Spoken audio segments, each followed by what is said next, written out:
Ante todo, bienvenidos a esta ponencia donde vamos a tratar de dar unas pinceladas históricas, el desarrollo histórico, ¿no? de esta forma jurídica que es la- el apostolado interarmas, ¿no? Cómo llevó a cabo la Iglesia esta profundización a lo largo de los siglos para cristalizar en la forma que tenemos hoy de, de nuestro derecho canónico, de nuestro derecho particular, de nuestra ley pontificia particular, que es los estatutos, ¿no? del Obispado Castrense de Argentina. Entonces, empezamos diciendo las cosas como a modo de introducción, un texto de San Agustín, una carta de San Agustín a Bonifacio, escrita desde Hipona, en el 417.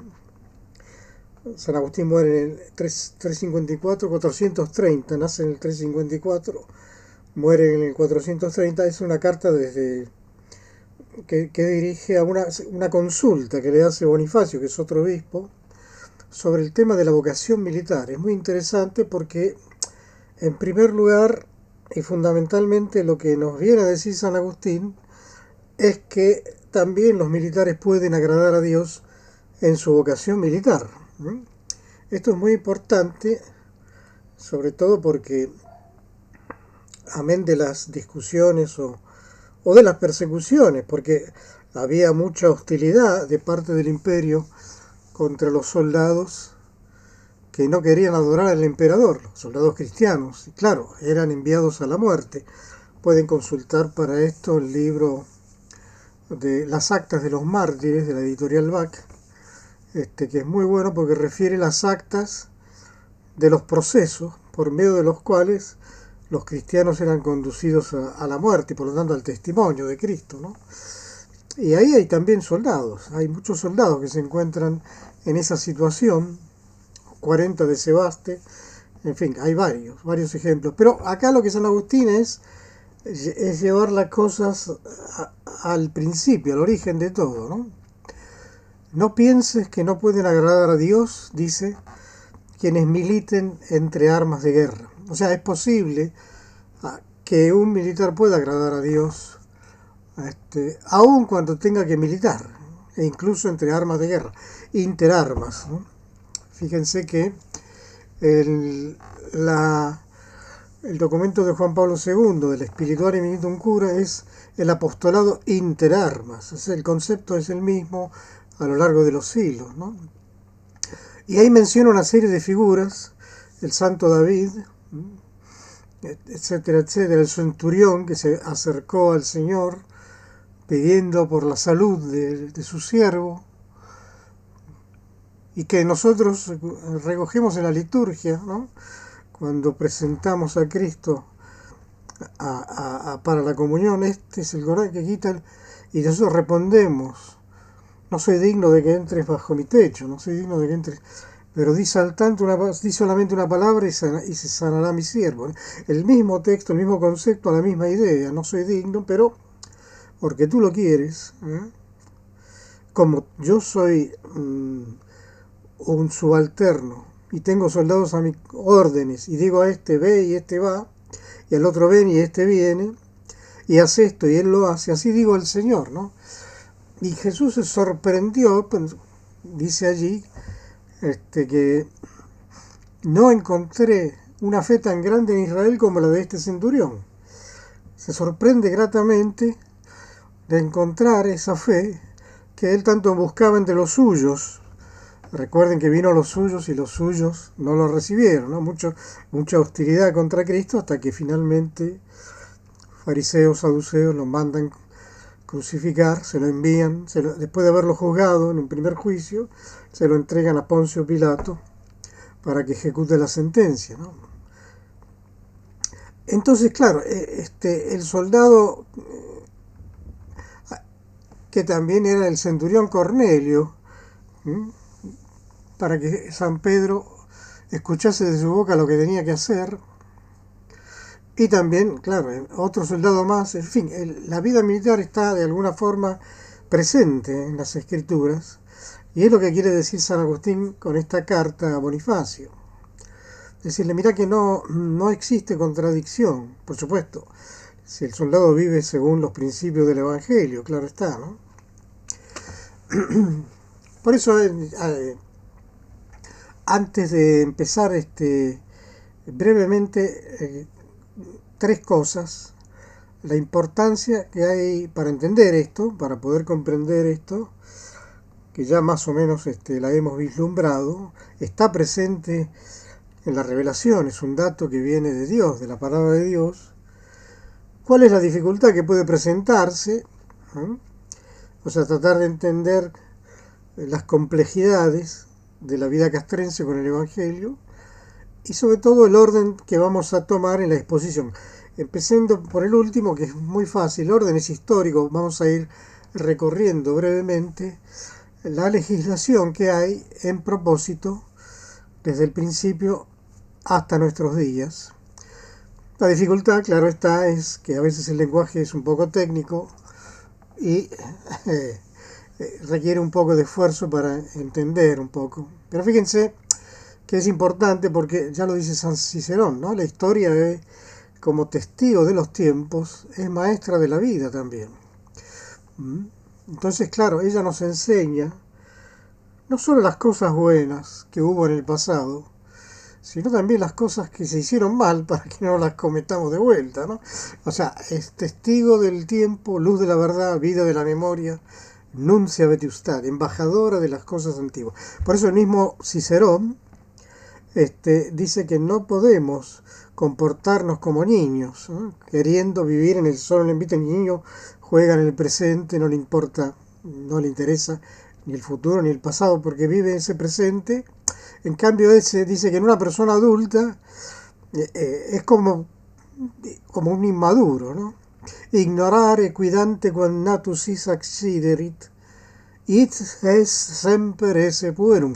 O sea, ignorar lo que te ha precedido es comportarse siempre como un niño, ¿no? Es una especie de infantilismo espiritual. Es decir, no quiero saber qué pasó porque estoy cómodo así. Bueno, eso no es señal de madurez. Bueno, también me gustaría recordar aquí otro texto de Bernardo de Chartres, Bernardus Carnotensis, que es bastante conocido y que no se le atribuye siempre a él, y es que somos como enanos a hombros de gigantes. Es como cuando el niño lo suben a UPA del papá para ver no sé, un evento deportivo. Claro, nosotros no tenemos mérito de esta altura porque ya estamos construyendo hoy nosotros en base al mérito de los antepasados. Estamos de alguna manera deudores de ese pasado porque ellos nos han levantado a una gran altura. Nosotros no hemos construido todo. Ponemos nuestra parte en esta época de la historia. Pero entonces, ¿qué pasa? Podemos ver incluso más allá y más lejos que lo que ellos vieron, pero no por una distinción física nuestra, sino porque somos levantados a su gran altura, ¿no? O sea, es el mérito de ellos. Han construido detrás nuestro, y acá hay que aplicarlo sobre todo a la legislación, ¿no? Que los papas han ido llevando a lo largo de los siglos para poder prestar atención, ¿no? Y cumplir el mandato de Cristo, de ir por todo el mundo a predicar el Evangelio, ¿no? Y el mundo también tiene estos mundos, el mundo castrense, ¿no? Así que este sería un poco la actitud con la que leemos estos documentos antiguos, estos documenta mayora, estos documentos de los que nos han precedido, ¿no? Las escrituras, que es la primera fuente, ¿no? La fuente escritura, ¿no? Tradición, magisterio, las tres patas, como se suele decir, que fundamentan después la sagrada doctrina, la teología, ya nos habla de la existencia en esos primeros años, tanto en el Antiguo Testamento, ahí vemos a Moisés, que ora al Señor de los ejércitos, Moisés que no era solamente un un gran conductor de su pueblo, sino también un líder militar, porque organiza el escape de Israel por inspiración de Dios de la tierra de Egipto, ¿no? En su marcha a la tierra prometida. San Juan Bautista con los consejos a los soldados. Pues fíjense que no es una condenación, al contrario, está bien, pero corrijan esto y aquello, ¿no? La ambición por la soldada, la paga, ¿no? La ambición por el dinero. San Pedro que bautiza al centurión Cornelio, San Pablo que evangeliza al carcelero, en fin. Jesús atiende entonces, el mismo Jesús que atiende a la súplica del centurión romano que habíamos comentado en la carta de San Agustín, y que está admirado por la fe del centurión. Y después tenemos ahí otros, importante también aquel centurión que reconoce la naturaleza divina de Cristo, ¿no? Verdaderamente este es Hijo de Dios, ¿no? Al pie de la cruz. Y bueno, después en las cartas de San Pablo tenemos alusiones, metáforas de tipo militar, no solo de deportivo, ¿no? La corona de la gloria, etcétera, etcétera, sino también militar, el escudo de la fe, etcétera, etcétera. Lo pueden consultar ahí en los textos que están a propósito, si quieren profundizar un poco más. Vamos entonces al primer hito importante que puede determinarse bajo el Imperio Romano. En el año 64 Nerón inicia la primera de las grandes persecuciones. Acuérdense que prácticamente estos 300 años, hasta el edicto de Constantino, la Pax Constantiniana, como se suele decir, fueron años de persecución, fueron años de guerra contra la Iglesia, contra los católicos, ¿no? Y todo empezó en el Senatus Consultus del 35, cuando Poncio Pilato, muere Cristo, resucita, y existen todos esos fenómenos y hechos que sucedieron antes de la ascensión de Cristo al cielo. Pilato hace una narración, un informe, que así hacían los encargados de las provincias.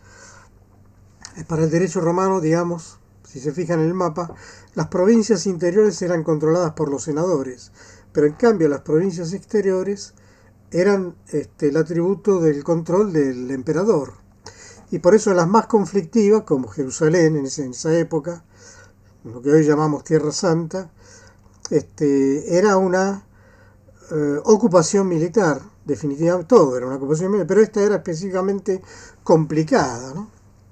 Entonces no iban ahí cualquiera, había que tener una cierta experiencia, y Poncio Pilato había hecho el cursus honorum, que era la carrera militar y después la carrera política, y aparentemente por los estudios más recientes era un centurión primiplo.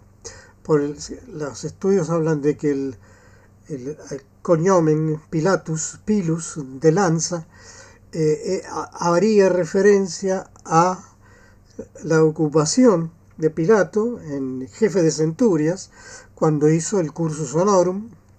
Eso significa que era un tipo valiente, porque el primero que recibía la embestida en un ataque era el centurión primiplo, el primero, el que estaba delante, el que encabezaba los 100 hombres que lo seguían. Esto lo digo porque siempre resulta paradójica la actitud de Pilato, lavándose las manos, ¿no? Y entregando a Cristo a la muerte. Aunque después se menciona, especialmente en algunas iglesias no católicas, está en el santoral de alguna de estas confesiones.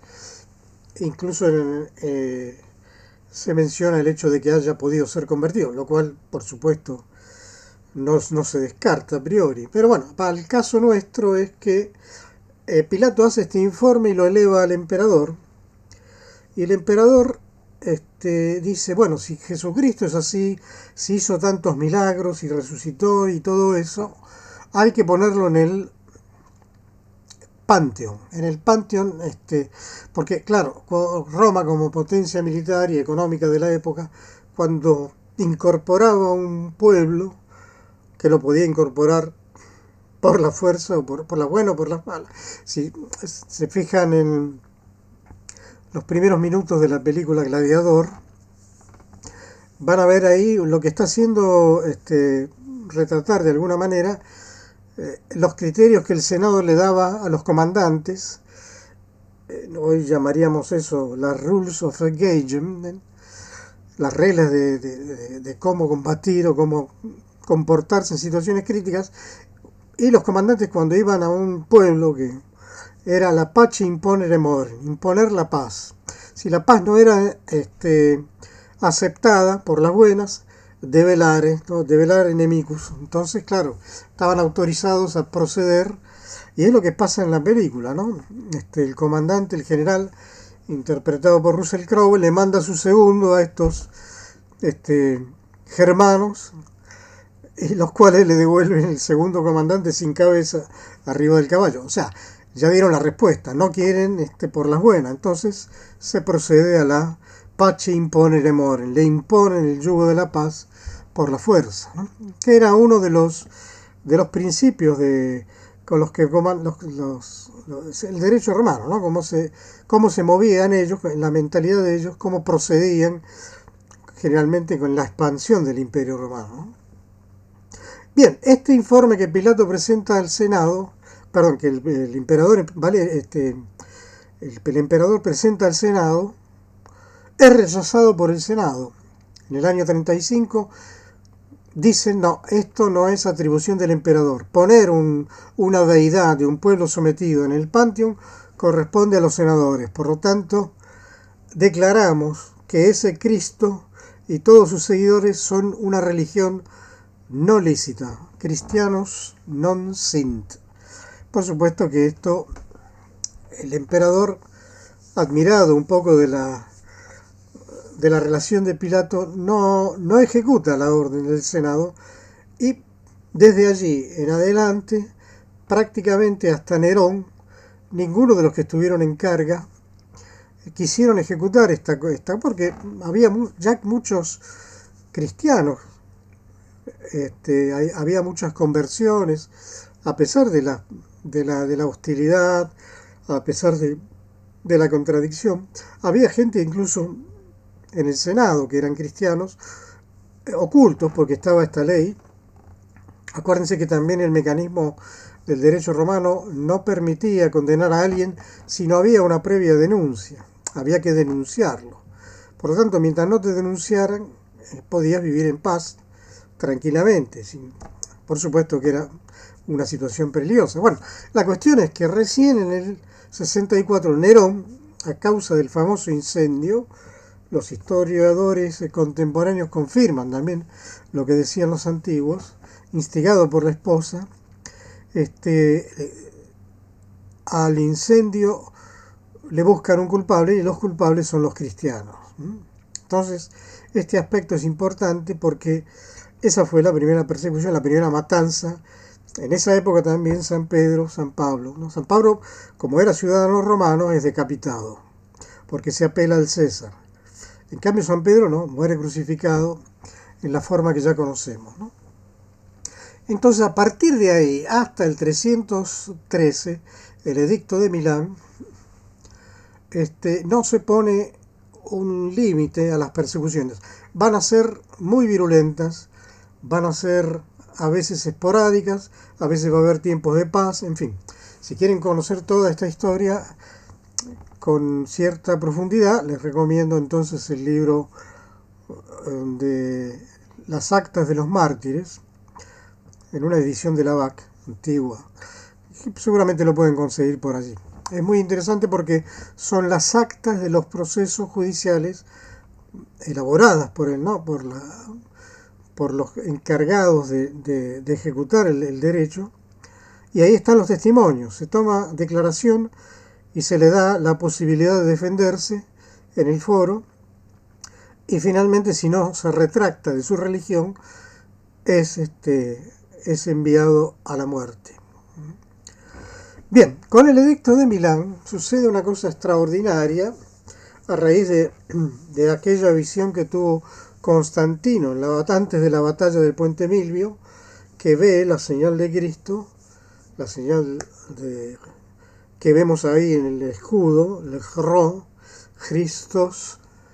Entonces él entiende que la divinidad, acuérdense que estos son paganos, pero sin embargo ahí él entiende que por ese signo vencerá y que va adelante con la toma del poder, cuando se convierte en emperador, tiene como principal misión, entiende, fíjense, a raíz de la Pax Deorum, que era otro concepto interesante, la paz con los dioses, había que estar en paz con todos para poder construir. Entonces él entiende que este Cristo es muy importante para él. Acuérdense que este es un pagano que finalmente se bautiza recién, posiblemente a finales de su vida, ¿no? Que era un poco la praxis común, en fin, en algunos ambientes. Acuérdense también que no estaba, la iglesia no logró tener una organización mientras, como la conocemos hoy, mientras estuvo en el régimen de persecución, cosa que suele suceder, ¿no? Cuando te persiguen, te destruyen los templos, destruyen las comunidades, en fin, matan a la gente. Obviamente no hay tiempo para organizarse, solo tiempo de sobrevivir, ¿no? Y entonces, claro, cuando viene esta Pax, la Pax Constantiniana, la iglesia comienza a organizarse y pasa de un estado de persecución a un estado de legalidad. Luego, posteriormente, habrá otro paso más, que pasa a ser una religión de Estado. Y el emperador prácticamente era como, en fin, las actas hablan de que lo consideraban el superapóstol, convocaba concilios, organizaba la iglesia, permitía la construcción de iglesias. Las famosas basílicas romanas hoy fueron construidas prácticamente a partir de esa época. La reconstrucción del Santo Sepulcro, las reliquias de la Pasión de Cristo encontradas por la madre del emperador, ¿no? En fin, toda esa era fue una cosa muy sorprendente, pero no fue tan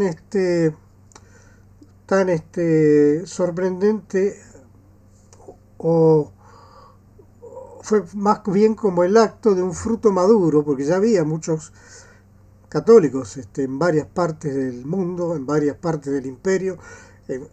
Como decía la carta de Diogneto, estamos en el mundo y somos ciudadanos de este mundo, pero no somos de este mundo, ¿no? O sea, ya estaba penetrando el cristianismo. De alguna manera él entendió que podía aprovechar esta fortaleza, esta levadura moral del catolicismo para, si se quiere, instrumentalmente, una cosa, por supuesto, también, después devengará esto en el césaropapismo. Después vamos a tener dificultades para hacer como que el emperador no se meta tanto en los asuntos de la iglesia, como suele pasar también hoy en día, ¿no? Que la política se mete en la religión, ¿no? Pero bueno, esa es la historia de la iglesia, ¿no? Así que a partir de esta Pax Deorum se comienza a vislumbrar un poco la vida castrense católica, porque fíjense, el mismo Constantino, acá tengo un texto de Sosómeno que quiero compartirles, que es cómo era la vida cotidiana de este emperador y las cosas que había hecho, instituido, ¿no? Llevar consigo algunos sacerdotes para asistir espiritualmente a sus tropas. Dice, cada vez que debía afrontar la guerra, era su costumbre llevar consigo una tienda dispuesta a modo de capilla, de tal manera que cuando se encontraba en lugares solitarios, ni él ni su ejército se vieran privados de un lugar sagrado y celebrar las sagradas funciones. Desde aquel tiempo cada una de las legiones romanas tenía una tienda, capilla, así como sus sacerdotes y diáconos dedicados al servicio sagrado, ¿no? Así que fíjense que esto ya está presente con la Pax Constantiniana. Hay ya una forma, si se quiere, primitiva de organización eclesiástica de sacerdotes que prestan servicio, en este caso al emperador y a las tropas del emperador, a las legiones, a las legiones romanas, ya sin el peligro de ser enviados a, ¿cómo se dice? A la muerte. Entonces pasamos a la siguiente etapa, que es el texto que yo les había mencionado recién, y ya pasando por supuesto por la Edad Media, los capellanes ya son una institución con los cruzados, acompañan a los cruzados, en fin. La figura que destaca ya como capellán militar por antonomasia, si se quiere, San Juan de Capistrano, ¿no? Que acompañó a los ejércitos cristianos, patrono ante Dios de los capellanes militares de todas las fuerzas armadas de las regiones tanto occidentales como orientales del mundo. Alejandro VIII, 1690.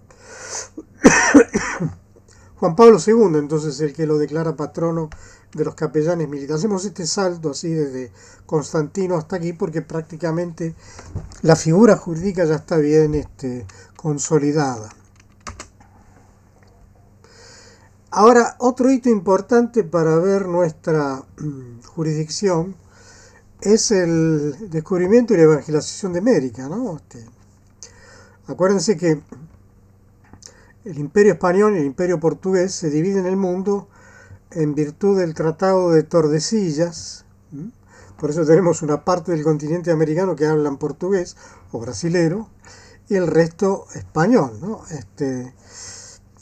Lo importante aquí es que cuando el rey asume la evangelización, porque era así la cuestión, el Papa le concedía aquellos territorios con la obligación de evangelizar también, ¿no? Entonces se instituye la figura jurídica del patriarca de las Indias Occidentales, o sea que era una especie de vicario general de los ejércitos españoles, ¿no? Fíjense que aquí hay como el rey tiene su capellán, el rey como comandante en jefe, y en este caso sería el vicario general de los ejércitos españoles, que tenía jurisdicción ya en esa época en tierra y mar. O sea, hay una jurisdicción incipiente tanto en el ejército como en la marina.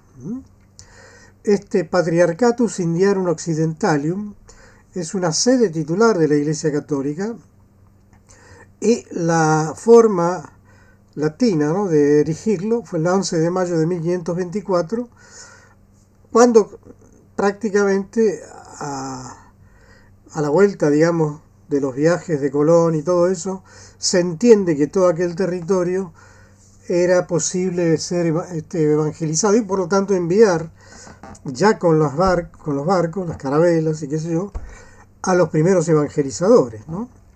Ahí les recomiendo, en el link se lo dejo, un link para que puedan bajar o ver el documental España, la primera globalización, que son una serie de historiadores y eruditos que nos hacen ver un poco el influjo de la evangelización y la conquista, descubrimiento, ¿no?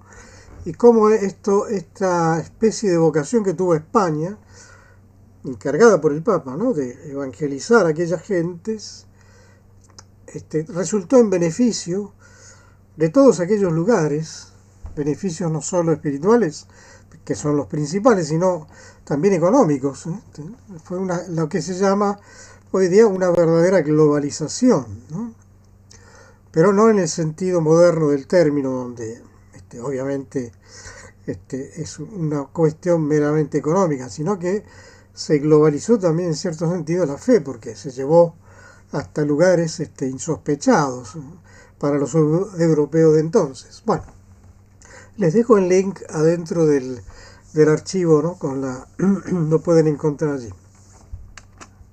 Bueno, este patriarcado de las Indias orientales, hay después otras legislaciones, por ejemplo, a instancia del rey Felipe V tenemos ya el Papa Clemente XII, Clemente XII conocido también porque es el primer papa que tiene un documento sobre la masonería. Ya en aquella época los ataques ¿no?, de aquella institución contra la Iglesia Católica, pero también trabajó en esto. Él intenta dar una mayor cobertura jurídica en beneficio de los capellanes, que no tenían atribuciones fijas ni gozaban de privilegios en beneficio de los hombres de armas. Es el primer antecedente, si se quiere, del servicio religioso castrense en el Río de la Plata. Por él se fijaban atribuciones, privilegios, obligaciones y deberes de los capellanes castrenses. En este caso, lo interesante es la institución del capellán mayor y para instituir un capellán mayor de cada región y con la facultad de subdelegar a otros sacerdotes, del derecho de subdelegar, por ejemplo, si tenía que confirmar y no podía llegar, podía subdelegar esa facultad a otros, y lo cual iba en beneficio de una mayor organización eclesiástica. Acuérdense que siempre el marco jurídico es el que nos permite justamente un poco de orden, un marco, un espacio donde trabajamos dentro de la legalidad, ¿no? Esa es un poco la iniciativa de esa época, 1736, poner un poco de orden en una situación que se estaba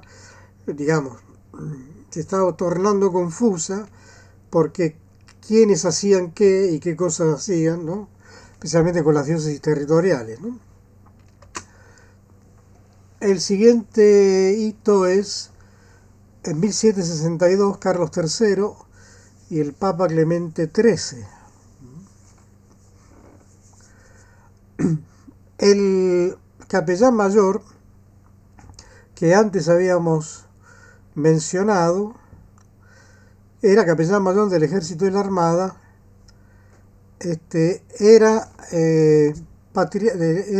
Tenía dignidad de patriarca de las Indias Occidentales y llevó inherente el título de vicario general de los ejércitos españoles, que residía por supuesto en la península. Después veremos cómo se ve la necesidad de extender esta jurisdicción, estas facultades, ¿no? Y lo que dice el Apostolices Benignitates, dice que son súbditos de la jurisdicción castrense cuantos militasen bajo las banderas del rey por mar y tierra. O sea, esto ya es una declaración, ¿no?, de precisión.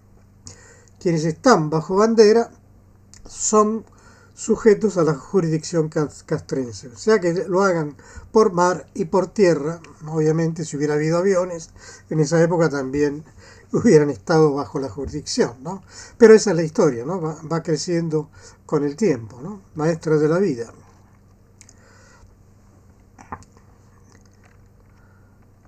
Quiero mencionarles un texto acá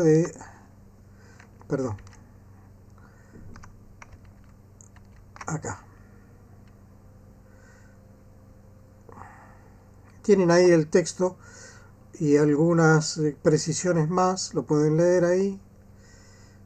La corona, por ejemplo, Carlos III dice lo siguiente: los capellanes debían brindar asistencia y consuelo espiritual a los oficiales y soldados en forma diaria cuando estuvieran enfermos o heridos, ya sean en hospitales o en los cuarteles, que debían rezar misa de difuntos para el personal fallecido de la unidad y llevar un registro de bautismos, confirmaciones y defunciones, ordenanza que tenía su autoridad en virtud del patronato real, otorgado por el Papa a los reyes de España. Este patronato también es una institución interesante porque nos permite entender también la injerencia un poco de la cosa política en la cosa eclesiástica. Creo que el último que ejerció el patronato fue Alfonsín, vetando la ordenación de un obispo, no recuerdo cuál. Pero si vamos al caso, también el presidente Kirchner, cuando le impidió a Monseñor Baciotto entrar, era una intrusión indebida, por supuesto. La Iglesia no le prestó mucha atención. De hecho, no nombró un sucesor hasta que no terminó con su renuncia a los 75 años. Pero hay que ver que la Iglesia ha tratado de desembarazarse de ese patronato. Yo recuerdo que en conversaciones sobre la cuestión de este patronato, en la época del presidente Menem, él no quería ejercerlo, además, estaba ya en condiciones de simplemente de no utilizarlo, de derogarlo, si fuera posible. Bien, vamos a seguir adelante. Ahora tenemos esta ordenanza que les he mencionado antes, la pueden leer ahí. Y aquí tenemos el 12 de junio de 1807, ya estamos más cerca de nuestra época. Pío VII y Carlos IV es en un breve que se llama Compertum est Nobis, que dirige al rey,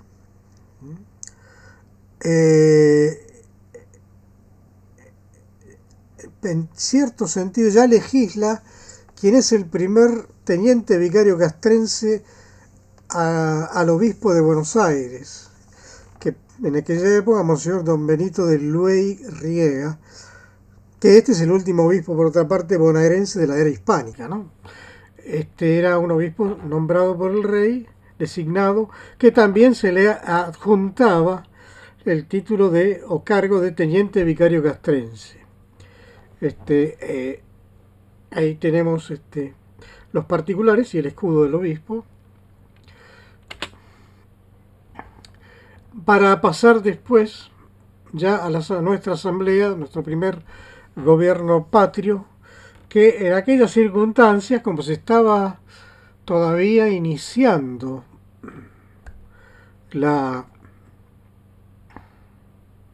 como se dice, la gesta, digamos, emancipadora, por así decirlo, decidió conservar el servicio religioso, porque, claro, una nación que nace católica, obviamente para esta nación que nace así, está claro que el servicio religioso era importante.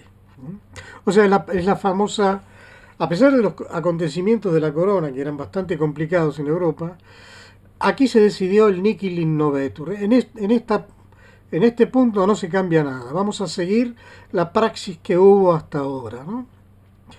Entonces se autorizó ya en la Asamblea del año 13 la formación de un vicariato general castrense propio con el fin de unificar el accionar de los hombres de la Iglesia, ya que se encontraban también dentro de las filas patrióticas y para reemplazar la jurisdicción patriarcal.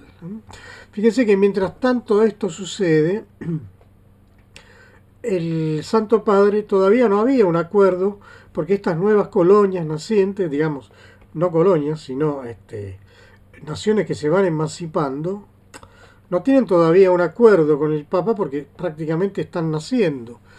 Hace falta un poco de organización, digamos, nacional, básica, para poder presentarse como nación, ser reconocido como nación y después, por lo tanto, entablar relaciones con la Santa Sede, ¿no? Que es como siempre se ha hecho, ¿no? Por supuesto que hay una representación, que puede haber una delegación, pero no hay nada establecido todavía hasta que no se consolidara esta cuestión de la patria, ¿no? La persona entonces que ejercía, ya lo hemos dicho, de vicario general castrense era Monseñor Benito Luey Riega. Era el que estaba, pero hasta que fallece en 1812, fíjense, un año antes de la asamblea del año 13, y la jurisdicción castrense queda céfala. Por eso decía el gobierno que debía continuar con esto, y la asamblea constituyente del año 13 autorizó al Poder Ejecutivo el nombramiento de un vicario general castrense. Entonces el cargo recae sobre el canónigo doctor Diego Estanislao Zabaleta, que vemos ahí en fotografía, ¿no? Había ya para esa época, lo pueden leer ahí, capellanes, ¿no?, que prestaban servicio. Por ejemplo, el presbítero Joaquín Ruiz, Manuel Alvariño,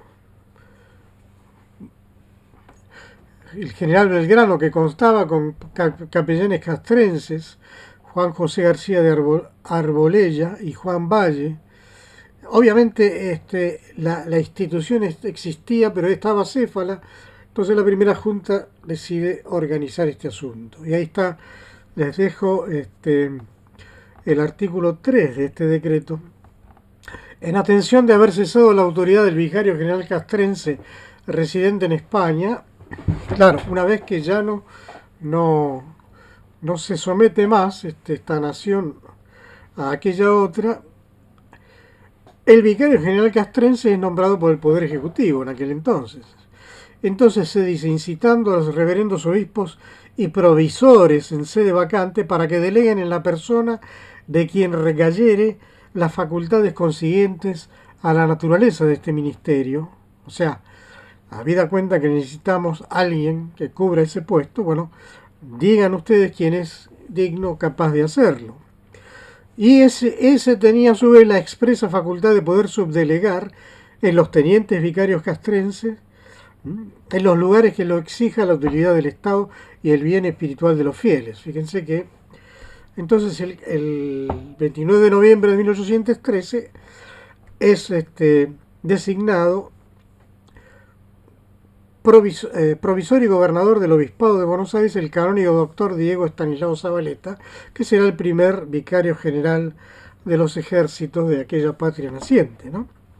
Y así se inicia en nuestro país el vicariato castrense, que durará mucho, durará prácticamente hasta el nacimiento de nuestra diócesis, ¿no? Que se separa de la jurisdicción del arzobispado de Buenos Aires para constituirse en una diócesis propia, ¿no?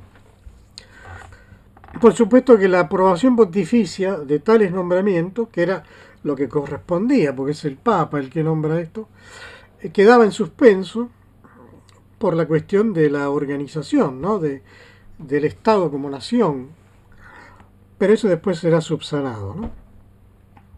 Y ahí estamos entonces con esta institución jurídica que da origen a los primeros nombramientos de capellanes castrenses de nuestra patria, ¿no? También la Marina de Guerra, cuando se creó la Vicaría General Castrense, que en esa época se carecía de una Marina de Guerra, pero la primera escuadrilla, y sobre todo no la de Juan Bautista Sopardo, que había sido destruida, sino con el decreto del 1 de marzo de 1814 se nombra a Guillermo Brown comandante de esta nueva escuadra, y allí mismo se encuentran al borde del navío dos capellanes ya, el navío insignia de Hércules, Juan Andrés de Tupac Amaru y Martín Martínez. Estos sacerdotes ya prestaban servicio en esta nueva escuadra, ¿no? Así que también de alguna manera se intentó correr al reparo, cubrir esta cuestión, ¿no? Esta jurisdicción. Y finalmente llegamos al acuerdo entre el Estado Nacional y la Santa Sede, ya prácticamente en el siglo XX. El Estado Nacional formaliza entonces con la Santa Sede un acuerdo. El acuerdo tiene una naturaleza muy interesante. Existe el concordato y existe el acuerdo. El acuerdo es algo un poco menor, pero importante también porque es un acuerdo internacional y por rango constitucional se encuentra por encima de la Constitución. Son los acuerdos que los estados realizan entre sí, no están por debajo de la Constitución. O sea, para modificar un acuerdo habría que modificar la Constitución. En fin, curiosidades interesantes de nuestro estatuto. Porque nuestro estatuto, por un lado, es una ley pontificia particular. Saben que el Papa siempre legisla. La ley universal es, por ejemplo, el derecho canónico. Es una ley pontificia universal, en este caso para la Iglesia Latina, y el griego, el derecho canónico griego, para la Iglesia Católica griega. Y en este caso, nuestro estatuto es una ley pontificia particular, o sea, tiene un rango pontificio. Por lo tanto, es equiparable al acuerdo civil, que tienen, digamos, la misma estructura entre ellos, ¿no? Así tenemos el acuerdo entre la Nación Argentina y la Santa Sede sobre jurisdicción castrense y asistencia religiosa a las Fuerzas Armadas, del 28 de junio de 1957 y después fue aprobado por decreto ley del 5 de julio del 56 y otra ley más, la 14.467 del 29 de septiembre del 58. Este acuerdo entre la Santa Sede fue también ratificado el 10 de octubre del 66 y también por una ley, o sea, fue ratificado,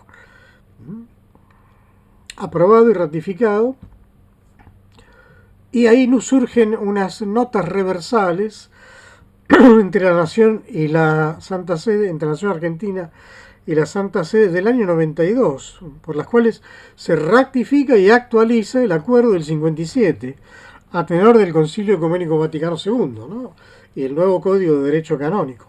Ahí es donde también surge la necesidad de Juan Pablo II pedía en esa época la actualización de los ordenamientos jurídicos. Todo el mundo castrense debía también actualizarse a tenor del Concilio Vaticano II, ¿no? Y del nuevo Código de Derecho Canónico que había sido ya promulgado en el año 83, 1983. Otro hito importante, aunque parezca una cosa menor, en la misión del obispado castrense ante los organismos del Estado, y tiene una especial vinculación con la presidencia de la Nación, por la misma razón histórica que ya habíamos dicho, ¿no? El rey tenía su capellán, el comandante en jefe de las fuerzas aquí también tiene su capellán, que es la persona del obispo. Por eso la curia castrense, que es la oficina central del obispado castrense, tiene un ámbito originario en la presidencia de la Nación, ¿no? Esto significa que no depende de las autoridades militares, o sea, el ejercicio del ministerio del obispo y de la curia trabaja en la supervisión y coordinación con el presidente de la Nación a través de su ministro de Defensa o el ministro de Seguridad, quien quiera que sea. O sea, este hecho es importante para decir que en comparación con el antiguo régimen, donde el capellán, el obispo, era un general, y por lo tanto por ahí estaba metido de alguna manera dentro del orden militar, no, se prefirió que el obispo esté por encima, en relación directa con el presidente de la Nación, por encima de las fuerzas. Por supuesto que en la praxis siempre esto resulta complicado, a veces difícil explicárselo a los militares, pero gracias a Dios se va marchando en esto. Esto tiene que ver también un poco con la figura que en la que se trabajó cuando se estaba haciendo el estatuto, de ir despegándose de la figura de capellán con estado y grado. El capellán castrense antiguo era capellán y militar, y en algunos casos en la práctica a veces era más milico que cura, ¿no? Entonces, claro, se prefirió decir, no, a partir de ahora los que quedan hasta la extinción de la figura jurídica, y la nueva figura jurídica es que el sacerdote es sacerdote y viene tratado como tal, equiparado sí por razones administrativas a un grado X tal de la escala de militar, ¿no? Por ejemplo, qué sé yo, un capellán puede tener un rango de capitán, etcétera, etcétera, o según la fuerza en la que milite, pero no que sea no que se tratase de un militar. Les recuerdo que la antigua figura era complicada porque vos estabas como sacerdote obligado, bueno, a la guardia, a la sumisión al comandante de turno, y a su vez también existían estas deformaciones, ¿no? Que algún capellán que otro ordenaba que asistieran a misa, o sea, hacía valer su autoridad jurídica como militar para obligar a la asistencia de los actos religiosos, lo cual era un poco desprolijo, por decirlo menos. Pero bueno, con este acuerdo ya todo eso queda totalmente superado y se tiene una legislación, un patrimonio de leyes y de ordenamientos que le permiten a uno ejercer el ministerium inter armas, el apostolado, en el ambiente castrense, en- con total libertad, con total, por supuesto en coordinación, siempre con los distintos lugares donde te toque servir, ¿no? Eh, Juan Pablo II es la Constitución Apostólica Espiritual y Militum Cure, que es muy importante, 21 de abril de 1986, porque ahí justamente es un documento en el que se plasma toda esta sabiduría jurídica a lo largo de los siglos y se lleva, por decirlo así, a la plenitud, a esta atención que se dispensa a los militares, ¿no? Yo recuerdo que trabajando en la redacción de los estatutos, cuando lo presentamos, en aquella época la Congregación de Obispos, la sección de los ordinariatos militares, a aquella gente le gustó, se lo presentaron al Papa y le gustó porque nuestro estatuto era sintético, básico, fundamental, no era complicado, ni muchísimos artículos, ni nada por el estilo, y así que lo propuso a los demás ordinariatos militares, así nos dijeron en la Congregación de Obispos, ¿no? Los propuso a los demás ordinariatos militares para que sirviera un poco de ejemplo. De hecho, en la bibliografía les pongo también algunos artículos de la época sobre comentando, ¿no? Este tipo de cosas, ¿no? Y el impacto que tuvo en todos los ordinariatos militares del mundo, porque eso es lo que se deseaba hacer, ¿no? Acomodar esta jurisdicción ya a estos tiempos un poco más modernos, abandonando viejas figuras del derecho antiguo, ¿no? Y aquí tenemos que el mismo Papa, en el año 99, el 6 de mayo de 1999, les explica cuál fue el sentido, es muy interesante esta, esta presentación del Papa, porque nos dice cuál era el sentido de todo aquello, ¿no? Con la Constitución Apostólica Espiritual y Militum Cure del 1986, quise impulsar ese camino prometedor configurando la iglesia como ordinariato militar, como iglesia particular, territorial y personal. O sea, es interesante que lo que entra aquí es el concepto de prelatura personal. Si se quiere, nuestro ministerio se basa en las personas, no en los lugares. Ahí donde está la persona, ahí está el objeto de nuestra jurisdicción. Ahí está lo que dice el Papa, cuyo mismo nombre expresa su naturaleza teológica. Iglesia particular, territorial porque está en un territorio pero es personal, ¿no? Su estructura organizativa y su índole específica. Forman parte de ella los militares bautizados, sus familiares y parientes, así como los colaboradores que viven en la misma casa y cuantos son contratados por ley al servicio de las Fuerzas Armadas o están vinculados a ellas. O sea, es el alcance, el objeto del alcance de este apostolado, ¿no?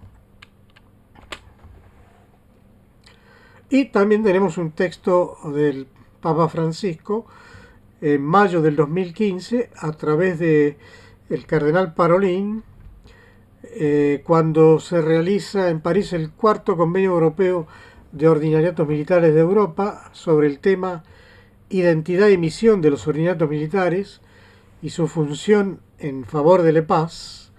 Acuérdense que en Spirituale Militum Cure es Ministerium Pacis Inter Arma, es el ministerio de la paz entre las armas. Entonces dice allí, el soldado es llamado a vivir auténticamente su vocación cristiana en manera muy particular hasta el don generoso de la propia vida por el servicio de Dios y de los hermanos en estrecha unión con Cristo muerto y resucitado. Entonces el cardenal Parolin transmite la palabra del Santo Padre, que desea de corazón que los fieles que abrazan generosamente esta forma de vida y este ideal, así como sus familias, sean confortados, sostenidos e iluminados por la Iglesia con el más grande cuidado para que la convivencia frecuente con el peligro y la muerte se puedan conjugar con la fe y la esperanza, la agresividad con la templanza y la justicia, la enemistad con el amor y el perdón, ¿no? Es interesante la mirada teológica, ¿no? Acá que nos presenta el Santo Padre.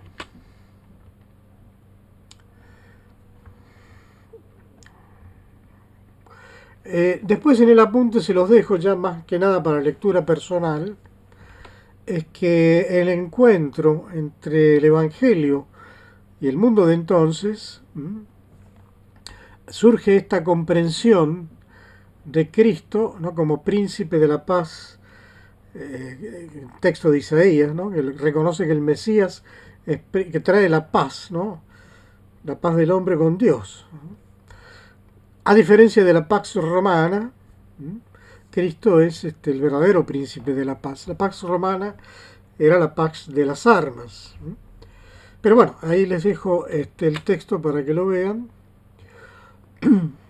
Y acá algunas características básicas de nuestros estatutos es que la primera y más importante, que es una iglesia concordataria, ¿no? O sea, el obispado castrense no nace por los canales ordinarios con las que un obispo es instituido en una diócesis, el Papa nombra uno, no, nace en virtud de un acuerdo con un Estado y se compromete la Iglesia a trabajar pastoralmente dentro, siempre y cuando el Estado le garantice el marco legal, ¿no? Eso es muy importante. O sea que tenemos aquí un obispado, técnicamente, un sucesor de los apóstoles, que es cabeza, principio visible de esta singular, ¿no?, el principio visible de la unidad de esta singular iglesia particular, ¿no? Así que bueno, nosotros por otra parte tenemos la obligación, ¿no?, que está sancionada por el Código de Derecho Canónico, ¿no? Los cánones del Código no abrogan ni derogan los convenios de la Santa Sede con las naciones. O sea, estos acuerdos están incluso por encima, así como está por encima de la Constitución la jurisdicción castrense, así también el estatuto pontificio está por encima del código, en cuanto que no ha sido derogado, sino en cierto sentido confirmado. Y es el que habíamos mencionado, el acuerdo del 57, ¿no?, que después se fue confirmado hasta finalmente las notas reversales del 21 de abril del 92. Hay, por supuesto, cuestiones siempre a determinar, pero es precisamente en ese diálogo, en ese trabajo mancomunado con el Poder Ejecutivo, con las fuerzas, con el obispado, es que se logra entonces el ámbito ideal de poder predicar el Evangelio, ¿no?, que es al fin y al cabo la finalidad última, ¿no? Como decía San Tomás, la salux animarum es el fin del derecho, ¿no?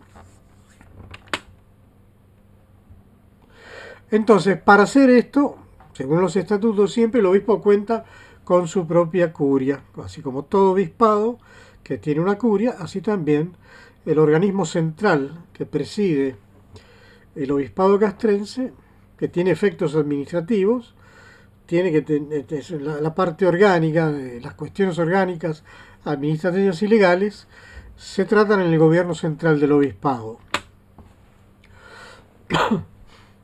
Hasta la fecha, pastoralmente, el obispado se divide en 6 capellanías mayores que son análogas a lo que el derecho determina como decanatos.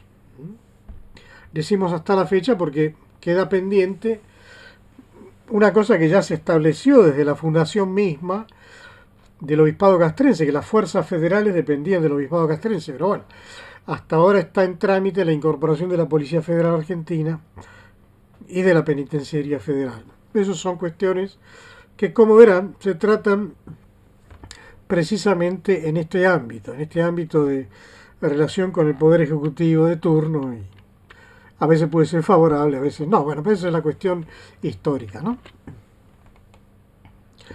Ese obispado castrense tiene notado también con un clero propio. Esto es importante. El obispo castrense también puede incardinar clero propio. No necesita ya más depender, como en el antiguo régimen, del vicariato castrense, que eran sacerdotes de la arquidiócesis de Buenos Aires, en este caso, o de las diócesis donde se prestaba servicio. De todas maneras, todavía quedan algunos algunos temas por tratar, pero bueno, básicamente ya esto está establecido ya desde el vamos, ¿no? La capacidad de incardinar clero propio. El obispado castrense también, por su misma naturaleza, puede tener seminaristas propios y también un seminario. Debido a la peculiaridad de la vocación castrense, también se exige una peculiar formación, ¿no? Tiene lógica la cuestión, ¿no? Y también, por lo tanto, es una pastoral particular que se basa en lo que se llama jurisdicción cumulativa. Digamos, el obispo castrense tiene jurisdicción sobre sus feligreses, pero también sus feligreses pueden acudir a la diócesis territorial. No hay contradicción, hay simplemente que tratar de hacer coordinación, ¿no? Sobre todo en temas como el matrimonio, por ejemplo, me caso aquí, me caso allá, no hay problema, estamos al servicio de ellos. Y también con la peculiaridad, esa jurisdicción cumulativa para aquellas actividades diferentes o a las que no puede acceder una diócesis territorial, por ejemplo la Antártida o no sé, las tareas de paz, como eran antiguamente las misiones de paz a la ex Yugoslavia o Haití y actualmente, por ejemplo, en Chipre. Bueno, es la santificación de la vocación militar allí donde se encuentre, ¿no? Por lo tanto, esto configura, tanto en todos los miembros de ellos, sacerdotes y fieles, un estilo de vida y una espiritualidad particular que tienen que ver justamente con la forma de vida, que no es territorial, que es basada en la relación personal, ¿no? Ahí también les explayo un poco que de esto nace también, de esta particular forma de iglesia, una vocación y misión laical militar. Existe la posibilidad entonces de santificarse. Esto está basado en la exhortación apostólica de Christi Fidelis Laici de Juan Pablo II sobre la santificación en el propio ambiente, ¿no? Fíjense que cuando se estaba tratando de la naturaleza, llamémosle personal, de la jurisdicción castrense, también había la gente del Opus estaba interesada porque ellos también tienen una jurisdicción de este tipo. Su jurisdicción es, por lo menos hasta el presente, de prelatura personal. O sea, no se basa en el territorio, no se basa, sino en la relación del laico con su dirigente espiritual, el superior del Opus, quien quiera que sea, ¿no? La nuestra también tiene esa misma naturaleza, pero ordenada al mundo castrense, ¿no? Así que, por ejemplo, he aquí un nuevo aspecto de la gracia y de la dignidad bautismal. Los fieles laicos participan, según el modo que les es propio, en el triple oficio sacerdotal, profético y real de Jesucristo, según, ¿no?, el modo que les es propio, o sea, en el estilo y en la vida en la que están. Ellos pueden santificarse, pueden hacer, ¿no?, de su vida un altar, ¿no? Esto lo pueden ver en la ponencia. Y aquí tenemos el fundamento de todo, ¿no? Que el fundamento de todo esto es el amor de Dios por nosotros y el amor que lleva al amor. Nadie ama lo que desconoce, nadie defiende lo que no ama. Así que si amamos la patria, la defendemos, si amamos a Dios, lo defendemos, lo queremos para nosotros, ¿no? Esto es lo que constituye un poco el núcleo central de esta llamada de Dios, de esta vocación, vocare, llamar del latín, ¿no?, a la vida castrense, a la vida militar, a la vida cristiana, doctrinal, sacramental, pastoral, en fin. Todo gira en torno a esto, ¿no? Y por eso está el tema de la defensa de lo amado, lo que defendemos, lo que amamos, ¿no? Porque lo conocemos, ¿no?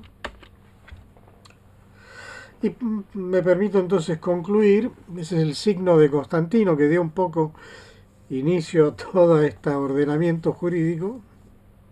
El signo de Cristo, Ros, alfa y omega, Cristo que es el alfa y omega, ¿no? Así que entonces la propuesta es presentar ante nuestras almas, estas almas que tenemos que evangelizar, este misterio del amor de Cristo, el cual se entregó por nosotros, ¿no? Así que bueno, esta es un poco la conclusión y sobre todo la propuesta, el desafío, no solamente conocer los documentos que forman parte y que están allí en la bibliografía anexa, que lo pueden después, cada capellanía mayor les explicará los reglamentos pertinentes a cada una, porque tienen pequeñas diferencias, pero básicamente conceptualmente es lo mismo, ¿no? Así que yo les doy muchas gracias por la atención dispensada y nos vemos entonces.